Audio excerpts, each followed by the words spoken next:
Okay. So I think today let's do a question on the consolidated statement of financial position. And the question that we're going to do is right on the screen. So let's look at the requirements. So the requirements are that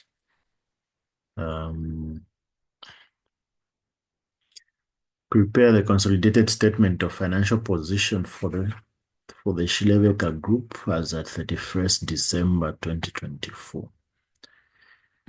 So let's quickly read through the question, and then we can move on to answering this question.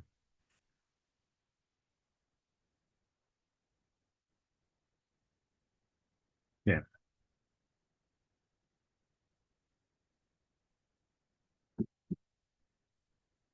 All right.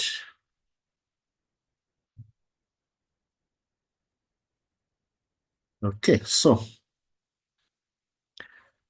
we are saying Shileveka PLC acquired 80% of the share capital of Makungu Limited 2 years ago, when the reserves of Makungu stood at 125,000. So the reserves at the time of acquisition were 125,000. Shileveka PLC paid initial cash consideration of 1 million kwacha. Okay. Additionally, Shileveka PLC issued 200,000 shares with a nominal value of 1 kwacha and a current market price of 1 kwacha 18 ngwe. It was also agreed that Shileveka PLC would pay further 500,000 in 3 years' time. So the current agreed, it was also agreed that Shileveka would pay 500,000 in 3 years' time. So the current interest rate are 10% per annum. The appropriate discount factor for 1 kwacha receivable 3 years from now is 75 ngwe. The shares and deferred consideration have not been recorded. Okay, so that is the question. So what is very key here is that we need first to understand, to determine that, right? That is the first thing that we have to do there. 80%. So what that 80% then means is that Shileveka PLC acquired 80% share capital, meaning they qualify to be called a parent in this group. So Shileveka PLC is a parent because they have acquired more than 50% ordinary share capital of Makungu Limited. Okay, so this acquisition or this transaction happened 2 years ago. Okay, when the reserves of Makungu stood at 125. So these things I'm highlighting are quite important for us to answer this question. So in terms of the consideration, what was done here? What transactions were used? How did they acquire this subsidiary? So number one, there was a cash consideration that was done of how much? 1 million there. So Shileveka paid 1 million. And the other thing is that there was an issue of shares. Okay. So there was an issue of shares of 200. These shares are the nominal value of 1 kwacha. But what is very important here is that the current market price of the Shileveka shares were at 1 kwacha 80. So when we are doing the share exchange transaction, remember we use the market value of the parent, right? And it was agreed further that Shileveka would pay 500,000 in 3 years' time. So In these transactions, we've got a cash payment. That's number one. Two, there's a share issue. That's number two. Then the third one is that there's a deferred what? Consideration. So these are the things that we have to understand. When calculating the purchase consideration, we are going to use this to determine the price that Shilebeka PLC transferred to acquire 80% shares in Makungu Limited. When using when calculating the deferred consideration, this statement here is quite key. One kwacha receivable in 3 years is that. This is very key. So we have to also take note of that. I hope we are following. All right. Then below are the statements of financial position of Shilebeka PLC and Makungu Limited as at 31st December 2024. So what is critical, remember when we started looking at consolidated statement of financial position, I said consolidation is basically the line-by-line addition of two companies, right? So we'll be adding items line by line, but as professionals, we need to do certain things because the standard requires us to address certain issues before we could consolidate, right? But trust me, if you went to an exam and added line by line, you'll find that you're going to get certain lines correct because those lines will not require adjustments. So those lines that will not require adjustment to actually get some marks for that. All right, that is why it is very difficult for you to get a 0 in financial reporting or financial accounting because every correct entry that you do earns you some marks. But that's not the goal. The goal is for you to do the right thing and get, the necessary marks that you need to get in that exam. So we've got two balance sheets here for Shilebeka PLC and Makungu Limited. Okay. So under property, plant, and equipment, we have 5.5 million. That is for Shilebeka, and then we've got 1.5 million for Makungu. So we have to consolidate those. And we've got investment in Makungu at a cost of 1 million. So this investment here in the parent actually represents the cash payment that was done by what? By Shilebeka to acquire Makungu. That's why it's credited in the investment account of the parent. So when consolidating, that investment will be cancelled. Okay, so we are going to cancel that with the net assets of the subsidiary. Then we've got current assets. So under current assets there, we've got inventory, which is 550,000 for the parent, and then we've got 100,000 for the subsidiary. Then we have receivables of 400,000 for the parent and 200,000 for the subsidiary. And then we have cash and cash equivalents of 200,000 and 50,000 for the subsidiary. We've got share capital of 2,500 for the subsidiary.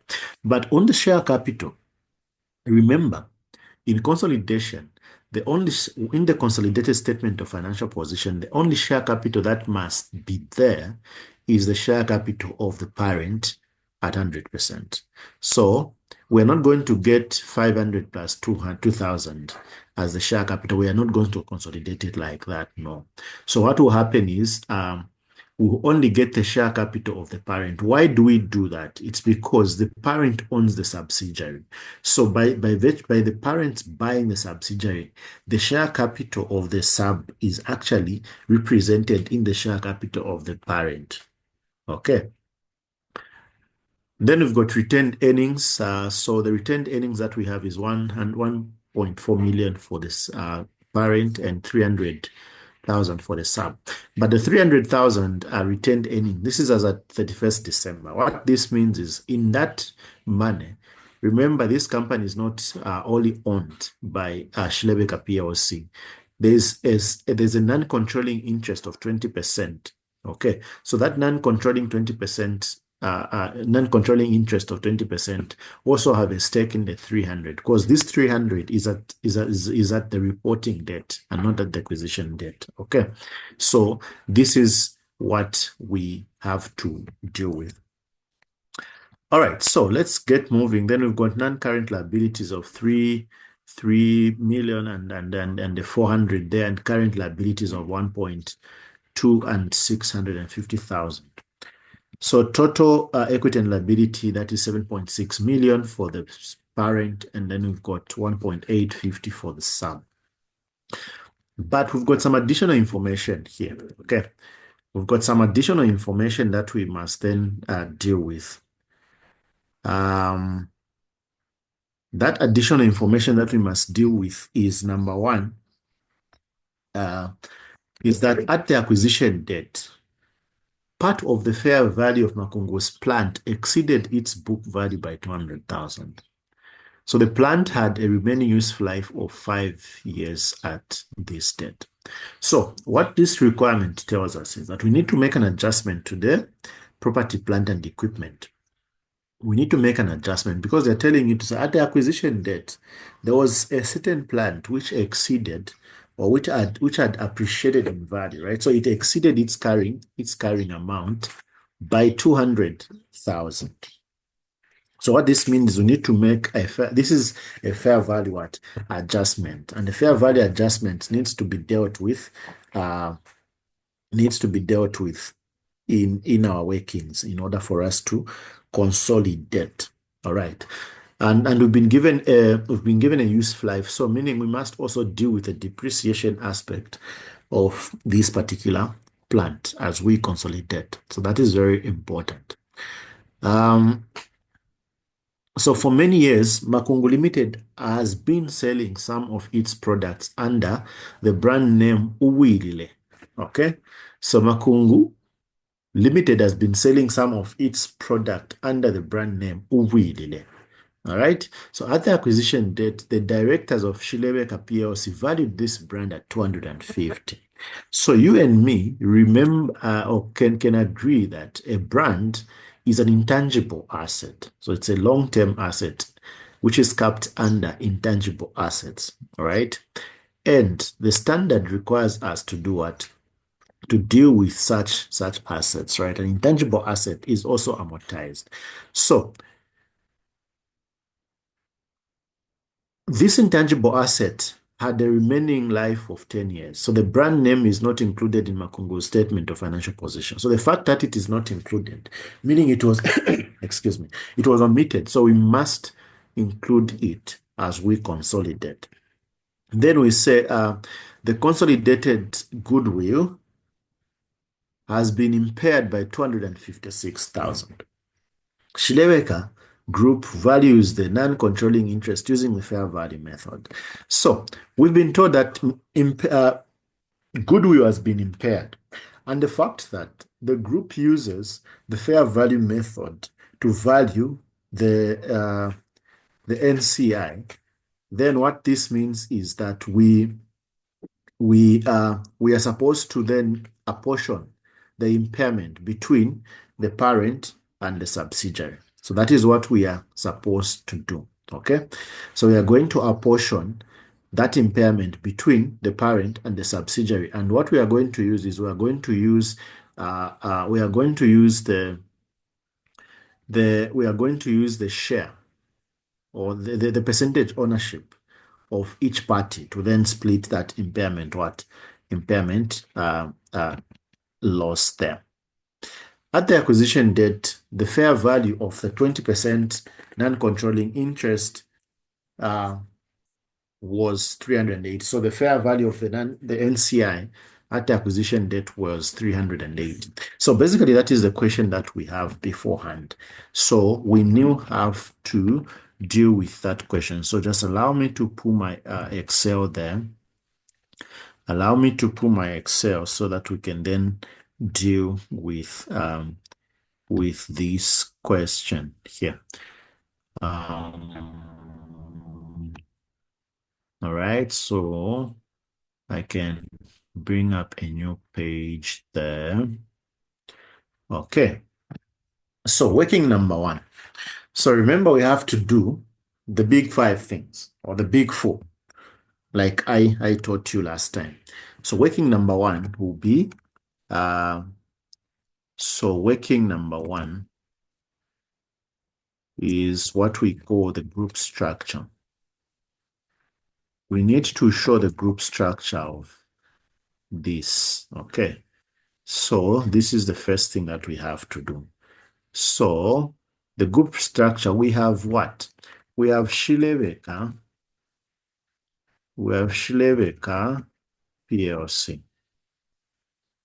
And then we've got Makungu. We have Makungu Limited. All right. So, who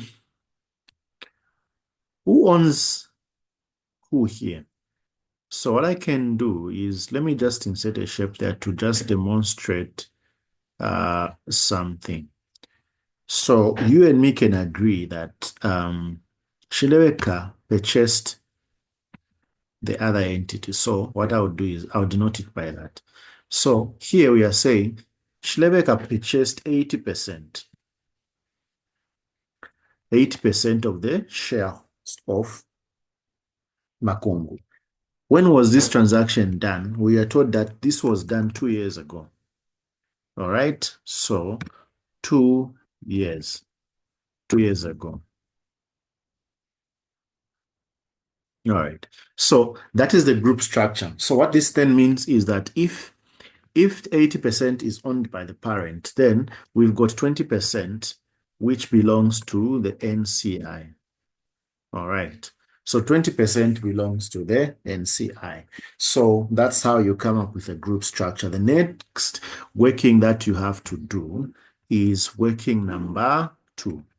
So you and me agree to say working number two is always supposed to be the net asset list. Net asset list. Okay, this is working number two. So out of the big four things that we have to do, we have to now work on this particular working. So this particular working, you and me agree and understand that, okay, so what needs to be done is we are going to have at the acquisition date, and then we'll have at the reporting date,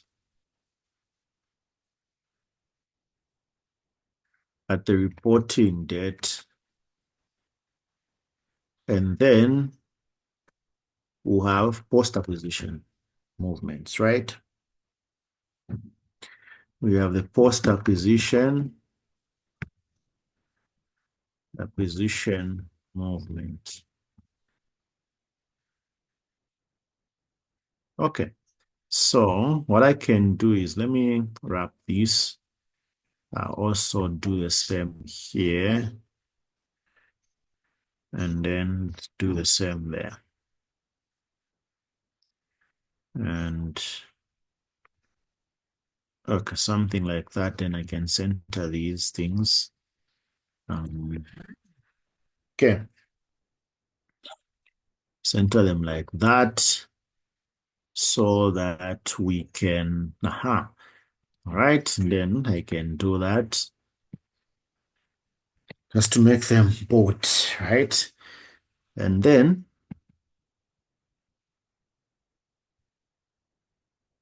let's take out our quachas there. All right, so what I would do is I'll take out the quachas.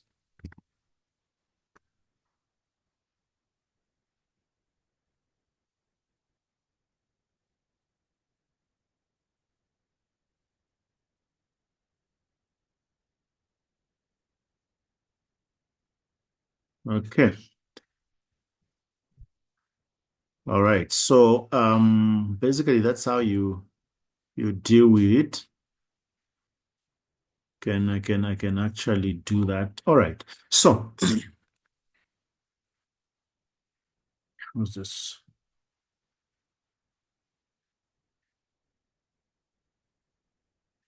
Okay, so the first thing that we have to deal with here now is I need to put a share capital. Because in the net asset, you know that the net assets are just basically talking about share capital. All right. So share capital, what was the share capital of the subsidiary at the time, at the reporting date and at the acquisition date? So basically, the share capital will actually be the same. So right, if you can remember from the question, from the balance sheet there, you agree with me that the share capital is 500 here. It's 500. So what then that means is my share capital will be 500 here. 500 will not change at the reporting date. We still have 500. So meaning there will be no movement there. Okay. So that is what we have there. Then the next thing is retained earnings. Retained earnings. All right. So retained earnings. Remember, when we acquired this asset, this company, what were the retained earnings at the acquisition date? So you need to go to the question. This is mentioned in the question. What were the retained earnings at the acquisition date? So the retained earnings at the acquisition date, we said it's saying here that the company was acquired 2 years ago when the reserves of Makungu stood at 125,000. So you get that 125,000. That is your retained earnings at the acquisition date, 125,000. Okay, you record. Then you need to check what were the retained earnings at the reporting date. So you need to go to the question because remember the balance sheet is now as at the reporting date. So you go down there, go to retained earnings, 300,000. So this is the figure here. That's the figure at the reporting date, 300,000, the one I've highlighted there. So get the 300,000 and put it there. Okay, so now from here you can see that there's a movement in the reserves. So the reserves have actually increased. What is the movement? Get that 300 minus 125, you are getting 175. So the 175 is the post-acquisition movement. That post-acquisition movement must be shared between the NCI and the controlling interest or the parent. What is the next thing that we can put here? So if we had premiums, share premium on the balance sheet, we would have put the share premium there because it makes part of the what? It makes part of it's part of the components of what? Equity. But now let's deal with something here that was not dealt with. Remember, we've got fair value adjustments that we must deal with. So fair value adjustments, since they relate to the parent, fair value adjustments, since they relate to the subsidiary, we have to deal with them in this working. Because we were told that these things happened. There was a change in the fair value of these assets, and these things have not been accounted for. So we need to account for them as we are working out this question. So if you can remember from the question, there was a 200,000 that was mentioned. Okay, so there was a 200,000 that was mentioned. No, down there. There was a 200,000 that was mentioned. So the 200,000, it's saying the plant exceeded its book value by 200,000. The plant had the remaining useful life of what? The remaining useful life of 5 years. Okay. So if it had the remaining useful life of 5 years, meaning we have to calculate depreciation for this particular asset. We bought the asset 2 years ago. So the depreciation charge that we're going to account for here is the depreciation charge for 2 years. All right, so let's go to the working. and deal with this. So we're going to say plant. Okay, so the plant at fair value, is 200,000 at the acquisition date. And then here at the reporting date, I'm supposed to account for depreciation here. So what I can do is I can calculate depreciation and net it off from from the 200,000.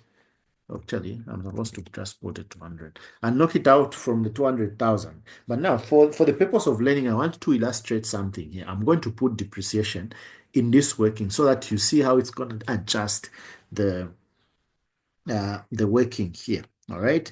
So what I would do is I'm going to put the carrying amount here of 200,000 also here.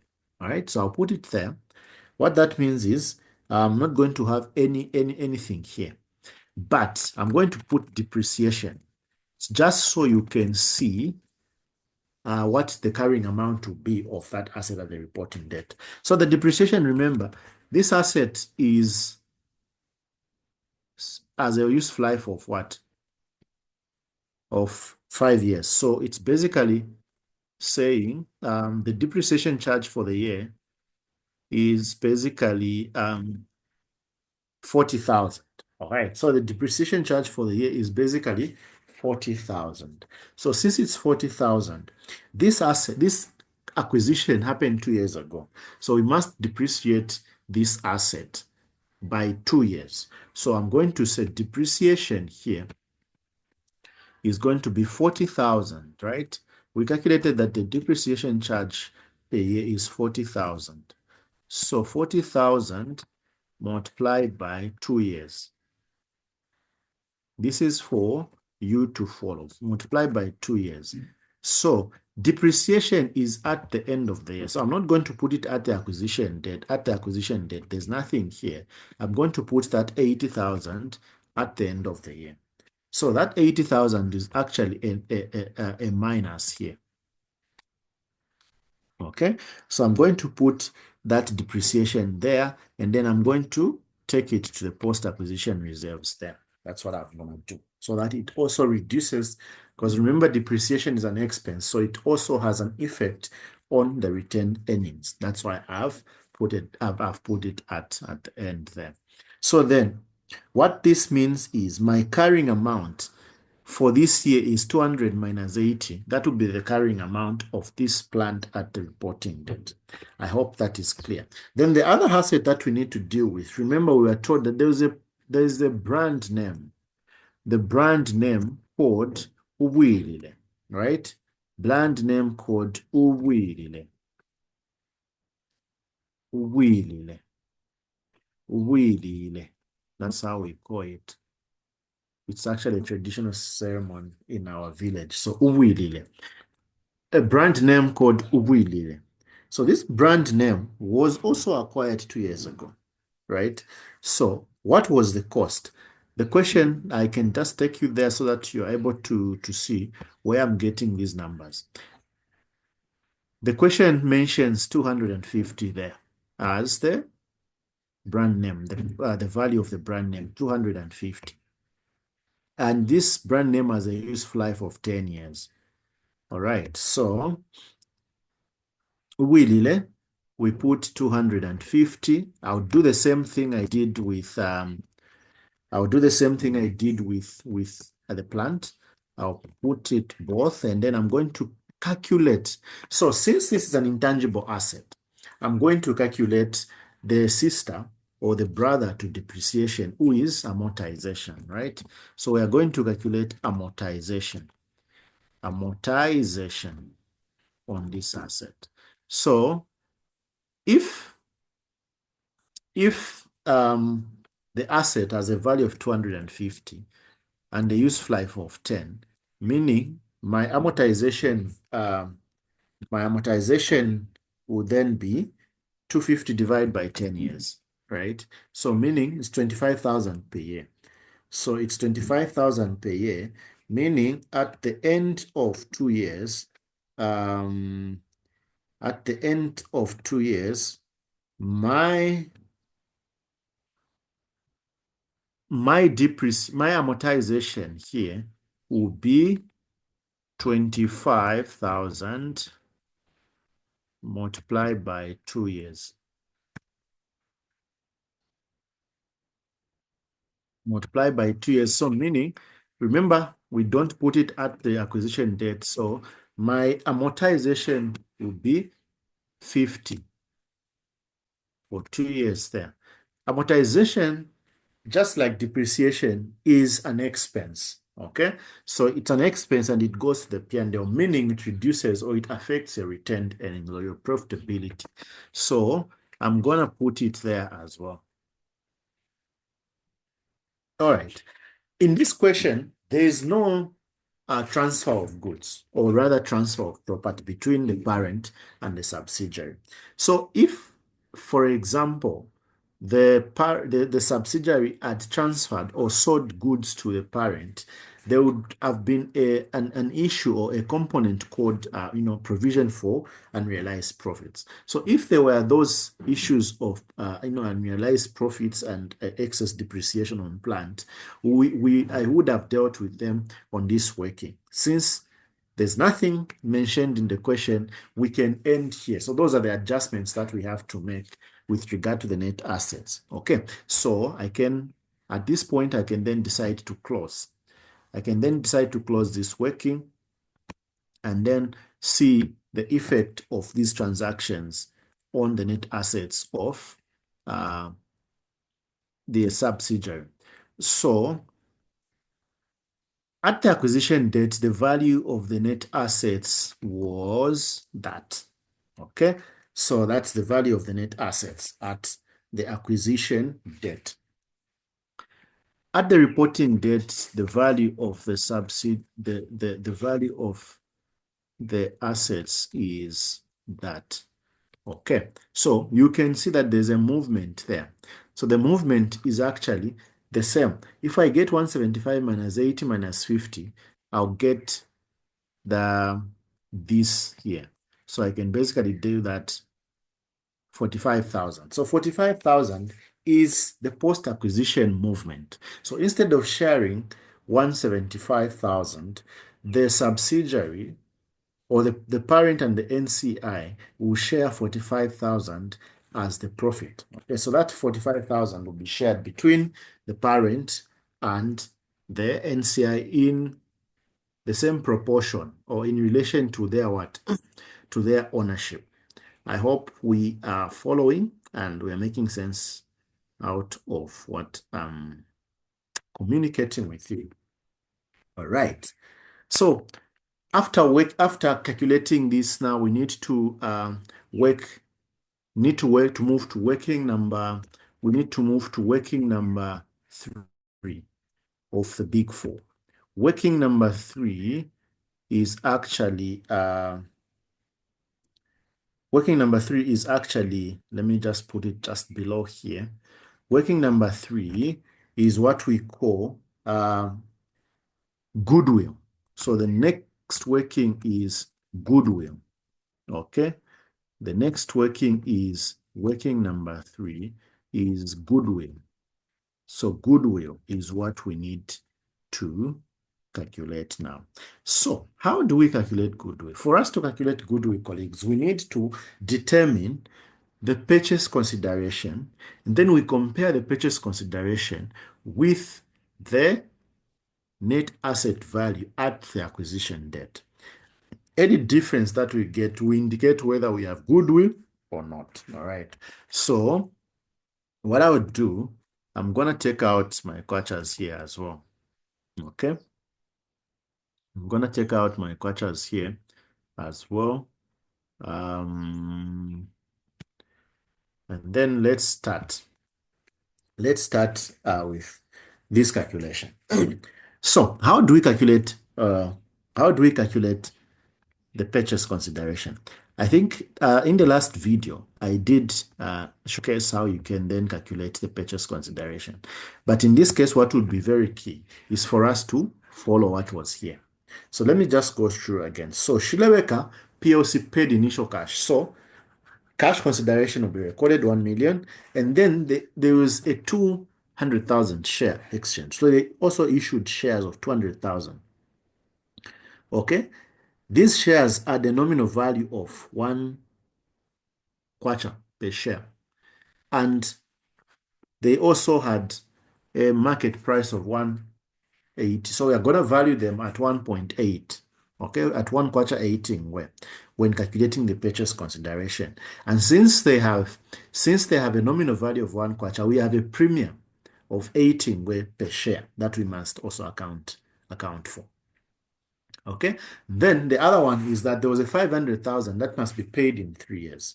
So remember, we must calculate the present value of the 500,000 in 3 years, the present value of the 500,000 payable in 3 years. Okay, so since that is the case, let's go and deal with that. All right, so the first thing is that what we'll do is the purchase consideration. So we are going to put the cash consideration, right? Cash paid. Cash paid by parent. How much? 1 million. Pretty much that. All right. Then there was a share exchange. Not really a share exchange. It was a share issue. So there was a share issue. So they issued 200,000 shares. These 200,000 shares were valued at what? 1.8. They were valued at 1.8. So what basically happens here is that 200,000 multiplied by 1.8 gives me 360. All right. So 360 is the value that was transferred in a share issue. All right. Then we have a deferred consideration. We had a deferred consideration. We have a deferred consideration of how much? 500,000. So they told us to say a 1 kwacha in 3 years' time will actually value will actually be that. So if we discount that 0.75 multiplied by 500,000,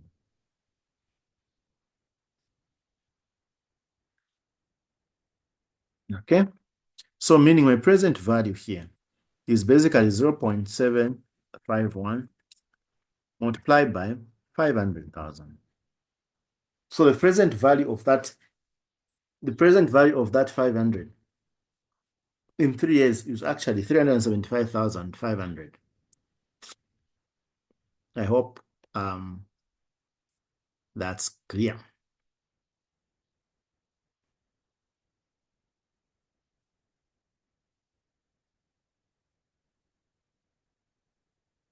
Okay, let me just extend this down there. All right. Okay, so these are the transactions that happened here. So what I can do then is I can add these three to then give me what the purchase consideration or the value of the transfer to acquire the NCI by the parent was. All right, so I get that. So 1,735 was paid. All right, so now to get the full value of the consideration, we need to remember this company is not owned only by it's not only owned by the parent. So we need to say NCI value.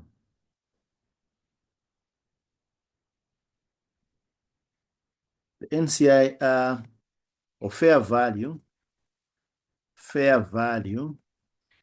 of NCI at acquisition. All right, so life will not always be easy like this, where they give you the value of the NCI. So remember, the same way we've calculated the purchase, the consideration that the parent made. The question can also require you to do what?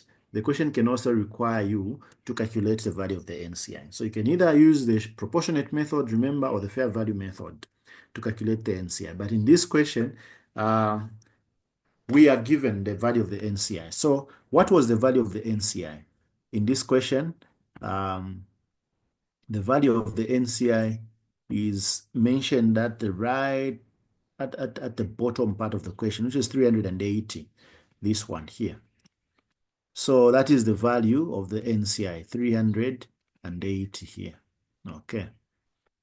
That is the value of the NCI. So the value of the NCI is that, so we put 380 there, and then we can add this, we can add that, so that plus that. So meaning the consideration here is actually 2.1 million. Okay, then I can then say less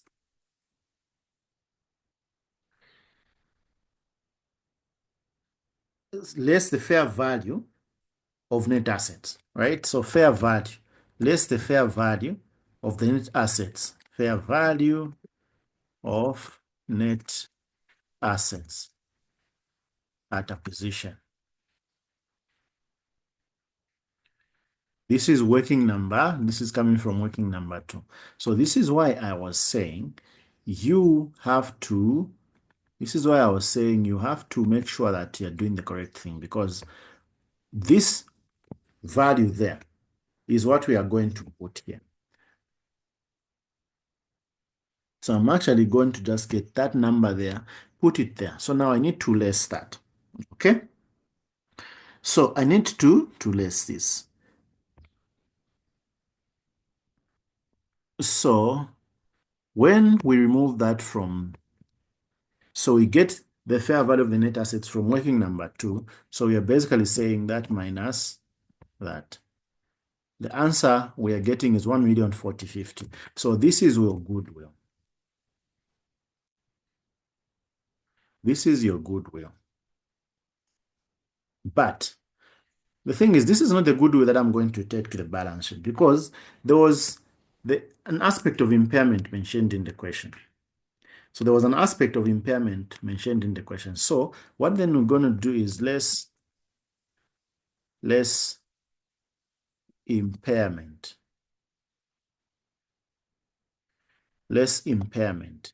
So impairment was 258. So it was mentioned that goodwill was impaired by 258 here. The consolidated goodwill has been impaired by 258, this one there. Okay, so that is the impairment that goodwill suffered. So if that is the case, then I'm going to take out goodwill from there. So 258. So then that will give me my carrying goodwill. Carrying goodwill. So this is the goodwill that I'm going to take to the statement of financial position. This is what I'm going to consolidate. So this will be your consolidated goodwill. I hope we are following. All right, so it's that minus that. And then I'm good. So my carrying goodwill in this case is 278.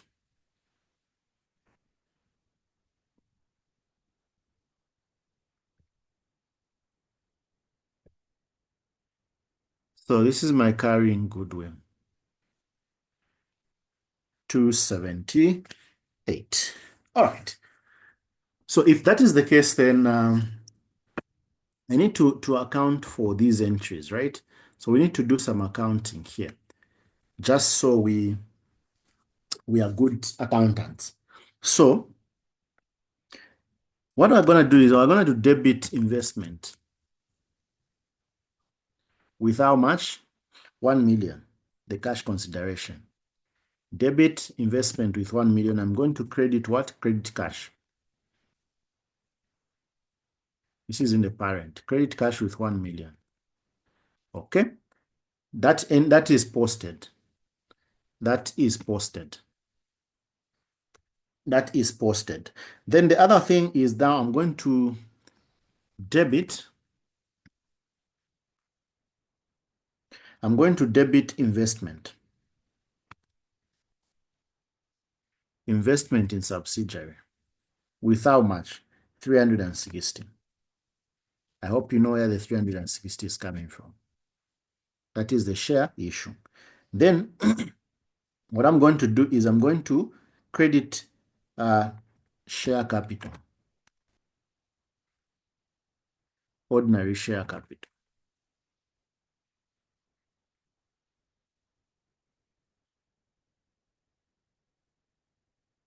With how much?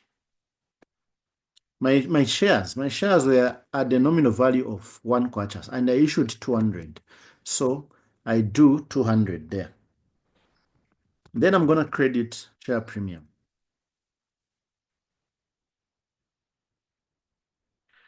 Why am I crediting share premium? Remember, my shares had a nominal value of 1 kwacha.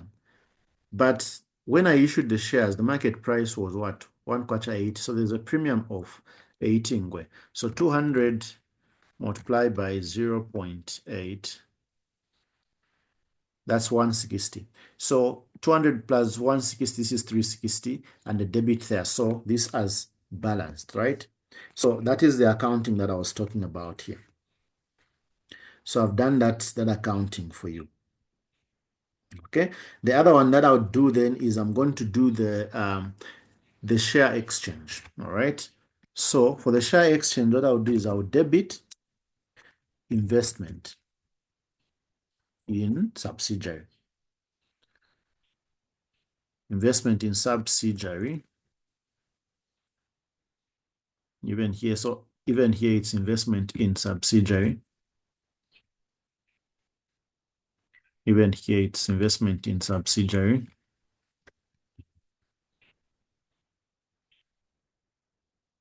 Okay. So I'll debit investment in subsidiary with how much? 375,000. 375.5. And then I'm going to credit. Remember, this is a deferred consideration. I'm going to credit non-current liability. Because now this becomes my long-term liability. With the same 375.5. So I've done the accounting for you, the entries, the journal entries that we must do on this particular transaction. Okay. Then let's now work on the next working of the big four, which is working number number 4. I can just create here working number 4. So working number 4 is NCI. All right. So I'm working number 4 is the NCI. NCI, you and me know it's non-controlling interest. So working number 4 is NCI, non-controlling interest. So what I'm going to do is I'll put take out my zeros there. Okay. Take out my zeros and then okay. So the NCI calculation is the easiest. So fair value of NCI at acquisition was how much? Fair value of NCI at acquisition, we were given in the question that it was it 380? Yes. Okay, 380. That was the fair value. Add NCI share of post acquisition profit. Remember, we've got a post-acquisition profit in this in this um, in this company. And the post-acquisition profit that we have is going to be 20. What is the NCI share? Is 20%. They only own 20% shares here. So it's multiplied by, that's 45,000. I hope you know where the 45,000 is coming from. It's coming from work number. It's coming from working number. It's coming from working number 2, net asset list. Okay.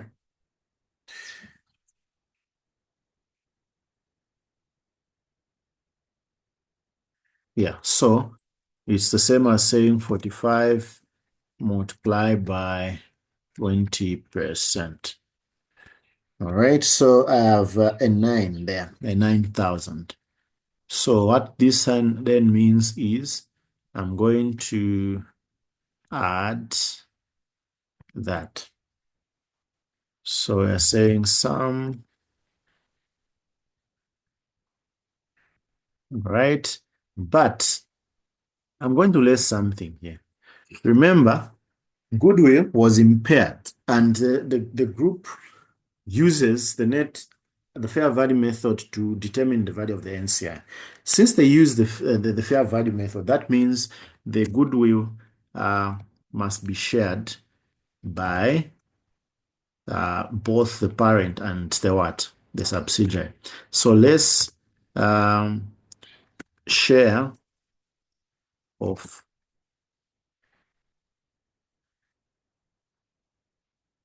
so let's impairment share of the NCI. Impairment share of NCI. So in this case, we are saying the goodwill was impaired by 258, I guess, 258 multiplied by the NCI share is 20%. So we are going to say 20% multiplied by 258. So that is 51,600.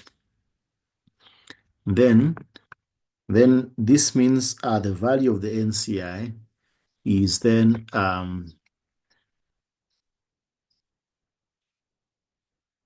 the value of the NCI is then that, oops,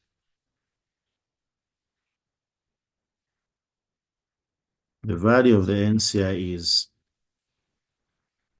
is that. All right, so this is the value of the NCI there. This is what we are going to take to the consolidated statement of financial position under the equity section of the balance sheet. Okay.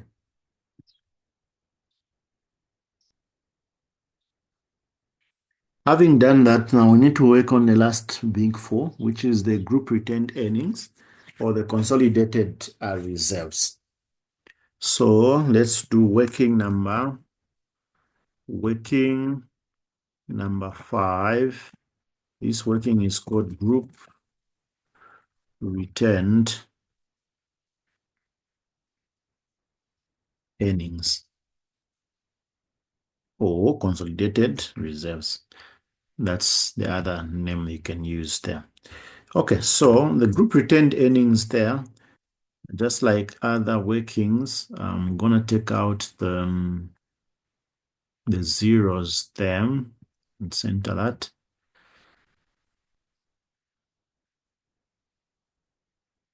Okay, so here, just like we did on the NCI, what is the value?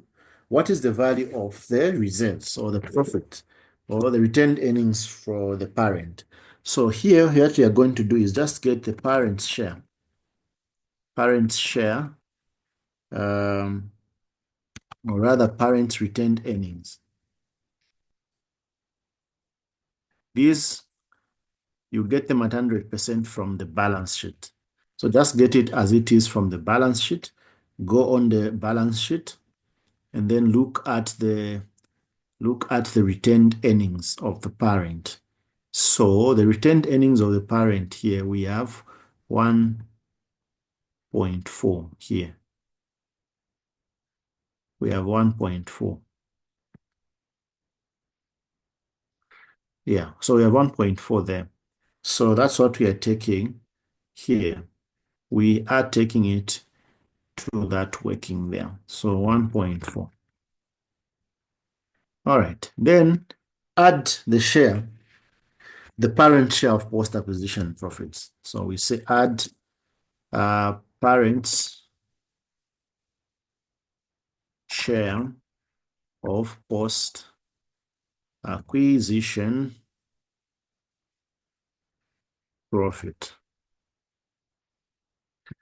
What was the post-acquisition profit? We discovered that was 45,000 multiplied by, what is the share of the parent?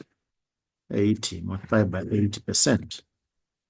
So this is going to give us a fair,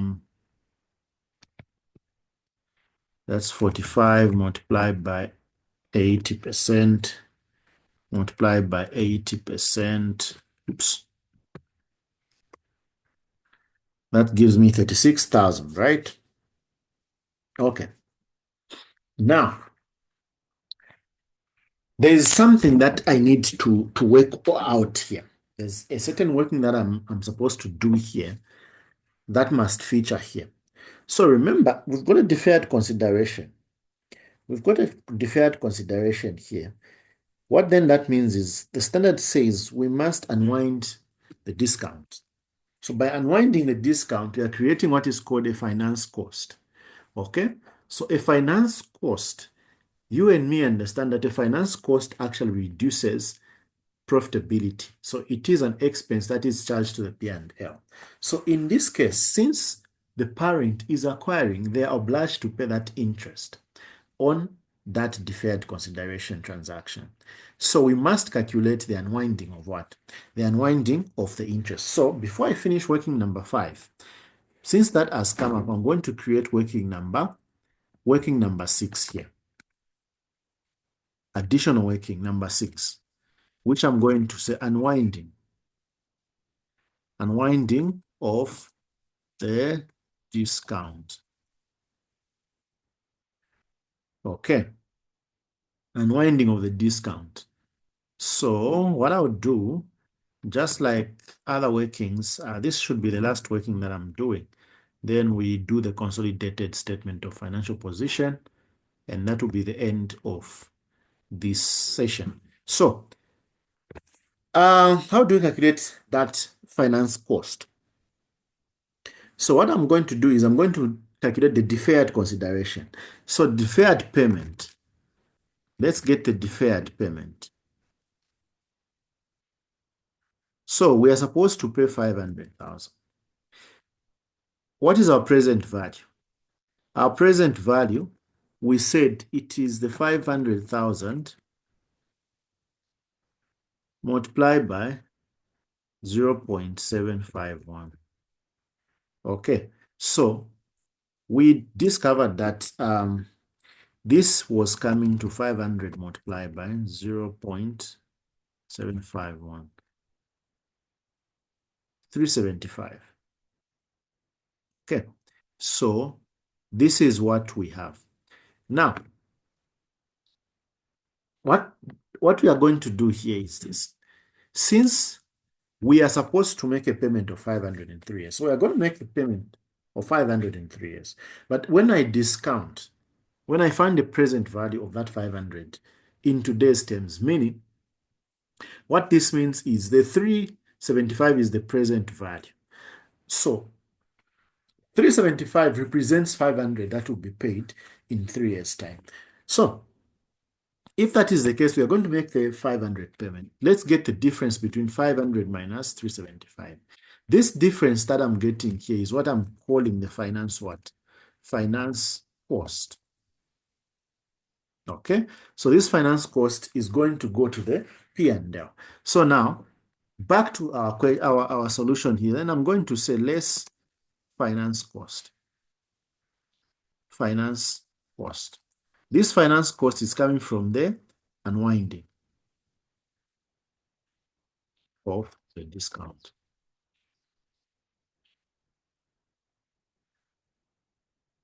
I'll put it there. Oh, all right. What else do I have to take out from here? Impairment. Impairment share of the parent. So remember, impairment has to be shared between the parent and the subsidiary. So the impairment share now will be dealt with here. So what I would do is let's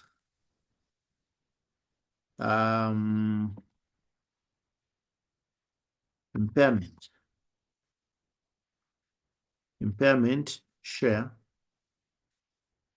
of parent, which is the impairment was 258,000 multiplied by 80%. So the biggest chunk will be taken by the parent, 258 multiplied by 80%, 206. Okay. And I can then get my consolidated reserves. I hope I've done the right thing. Yes. All right. So that is my consolidated reserves.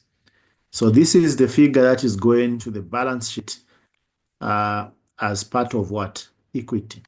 So these are the workings that you are supposed to do. These are the workings that you and I are supposed to do in order for you to then consolidate.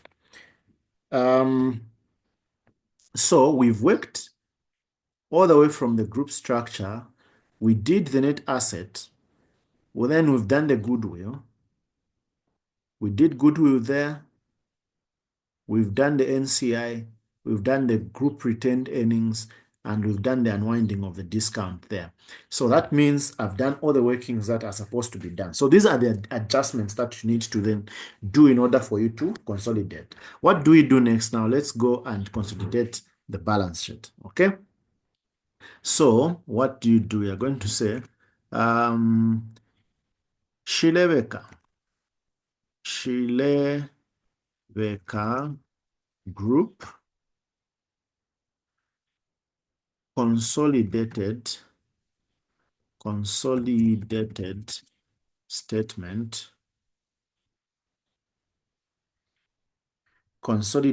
statement of financial position for the consolidation statement financial position as at. So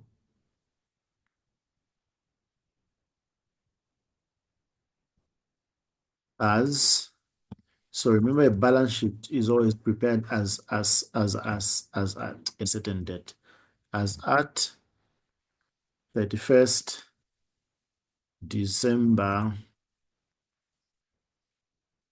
2024. Okay, so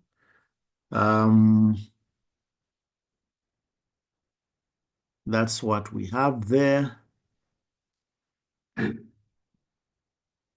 Okay, I can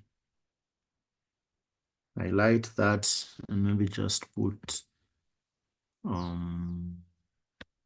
something there. All right, so now let's consolidate and close the session for today.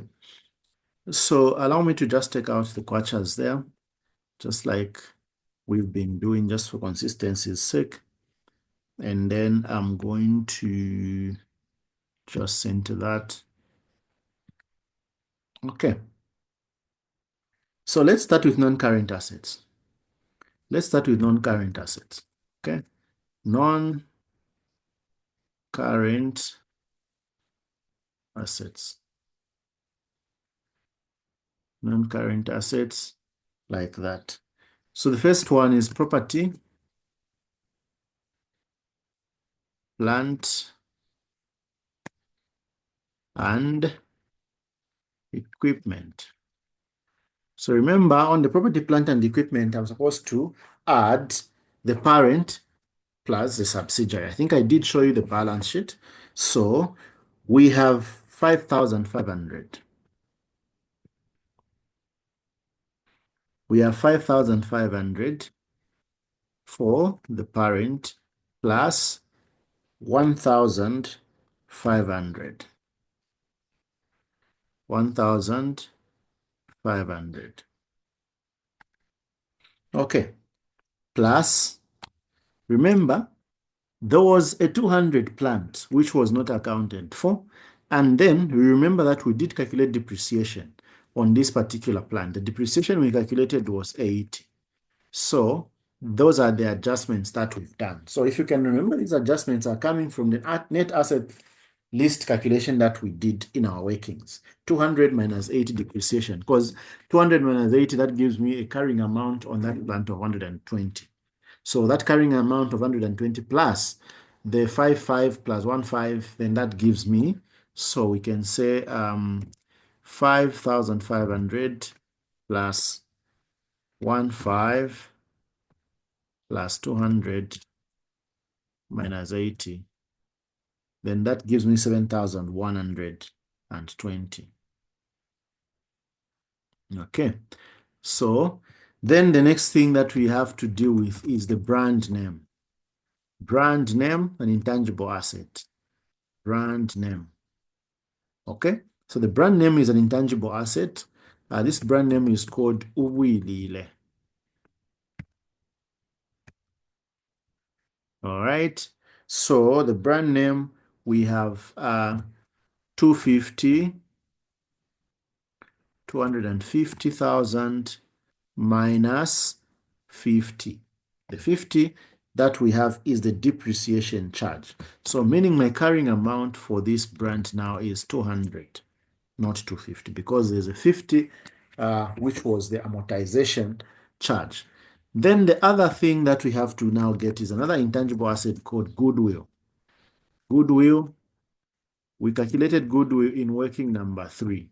Okay, so you might as well just go to working number 3 and get your carrying goodwill there and slot it there. Okay, these are my long-term assets. I can use a light borderline there. All right, so let me do that so I can sum these as my non-current assets. Okay, so I have 8,001 there. Then let me go to current assets. Current assets. So we are consolidating current assets. Okay.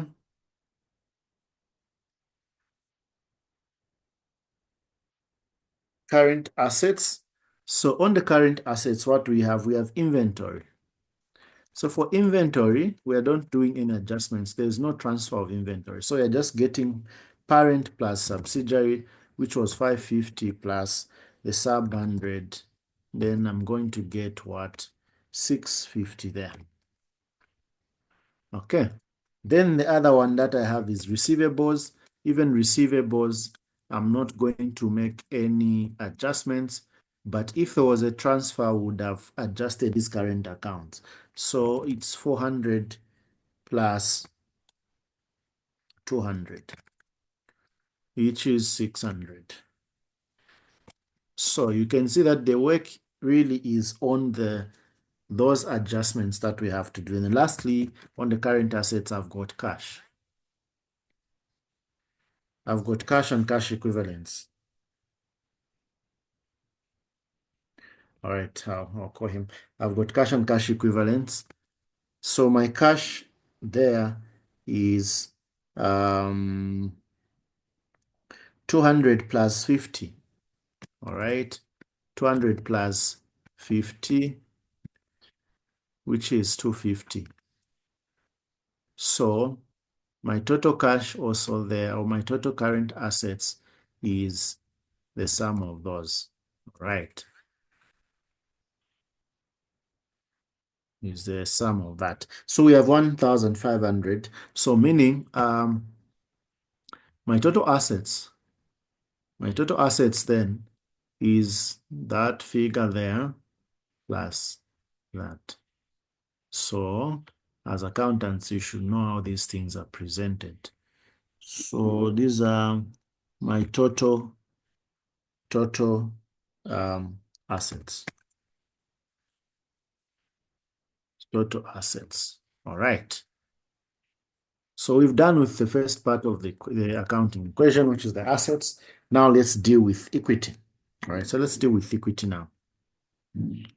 Still with equity. So under equity, we have something, share capital.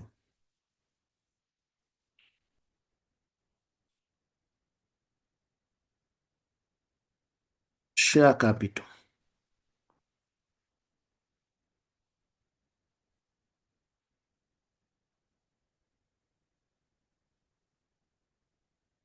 So the share capital that we have here. Remember, I said you maintain the share capital of the parent. But now something happened in this question. There was an issue of shares of 200,000. So since there was an issue of shares, what we are doing is there's that movement in the share capital. We issued 200 shares. So there was that issue of 200,000. So meaning our capital is now has moved from 2,000 as a group. Our capital as a group has moved from 2,000 to 2,200. That's why I've done that. 2,000, but you can see that the capital that we are showing still, we are showing the capital of the parent. So it is 2,200. You slot it there. Then the other thing is the share premium. Because we issued 200 shares that had a value of a nominal value of 1 kwacha, and there was a premium of about 18 ngwe, we are creating that premium there. So it's going to be 200 multiplied by 0.8. Okay. So this gives me 160. That's why I was showing you those entries there. Okay. Then the other issue that I need to put now is the retained earnings. Okay. So the retained earnings, we are getting the consolidated retained earnings.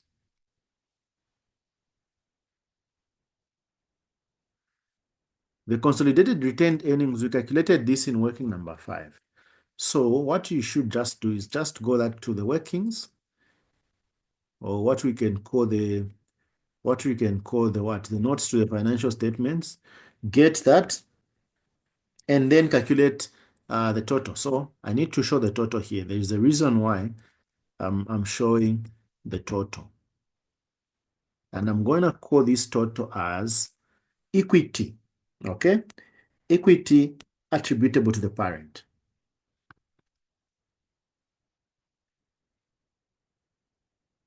Attributable to the owners of the parent.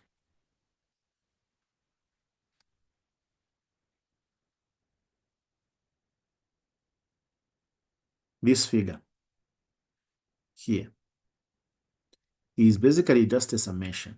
Okay, it's a summation of. So let me do this. The reason we do this is to show control. We want to show who controls who. So we must be explicit in our presentation of our work.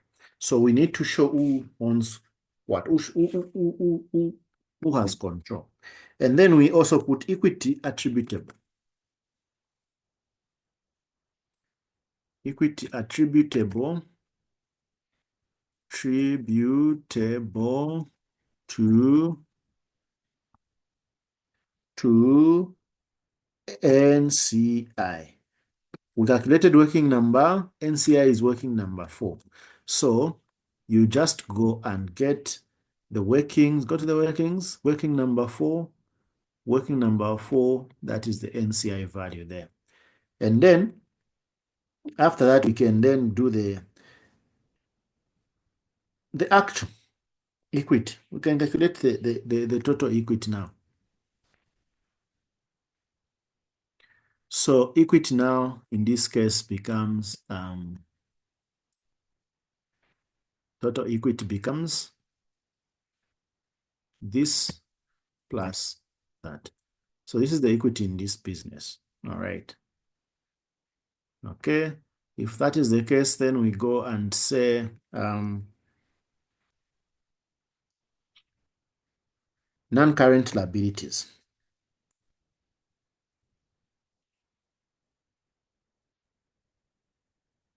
Liabilities. Non-current liabilities. We have, so we're going to get that 3 million plus 400, which we have. Okay, I think by sharpener killer need to leave some gap. Non-current liabilities. Non-current liabilities is 3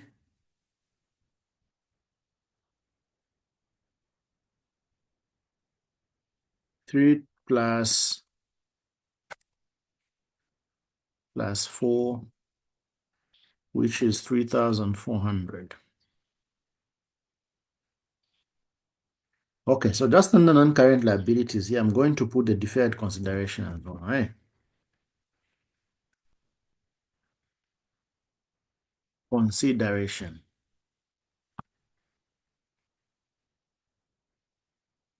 This was coming from working number what? The deferred consideration is coming from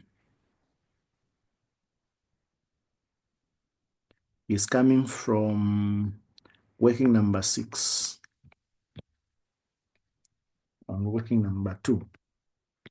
So when the deferred consideration was 375.50, what was the finance cost here?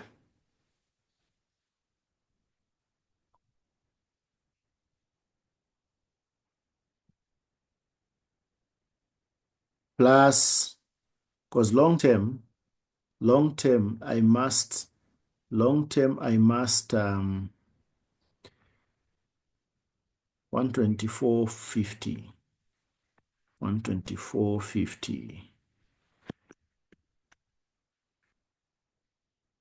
124.50. 124.50. On long term, I must pay a 500. So this will give me a 500 here. Okay. Just give me a 500. So my long-term assets is that long-term liabilities, I beg your pardon, is 39. Then I get my current J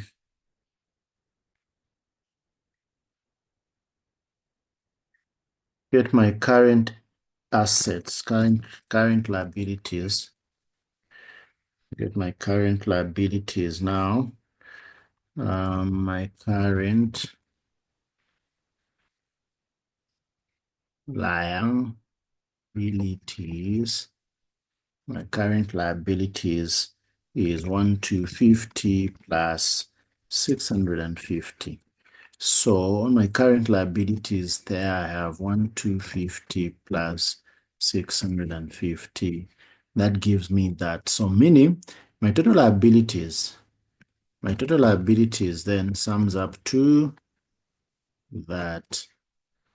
Okay.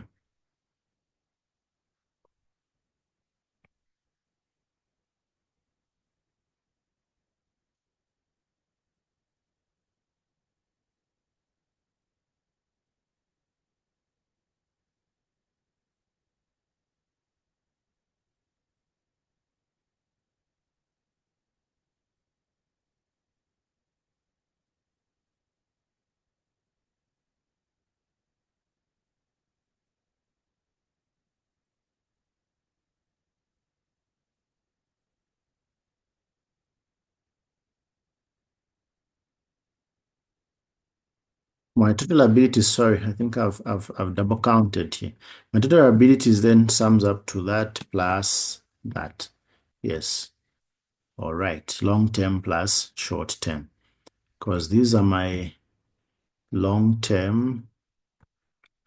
Yeah. Then these are my short term. So this then gives me, so my total liabilities is 5.8. Okay, 5.8. Then we can say my total equity and liabilities is equal to this plus that. All right, so that is how we consolidate the balance sheet. So you can see that my total equity and liabilities, equals to the total assets that we have in the business. So that is how you prepare the consolidated statement of financial position. So I always encourage people to always understand how to do your big four. Understand the workings that you have to do, like yesterday. Then it will be very easy for you to consolidate the balance sheet. So that is how you consolidate the balance sheet. Thank you and have a very good afternoon as we prepare for work tomorrow, Tuesday.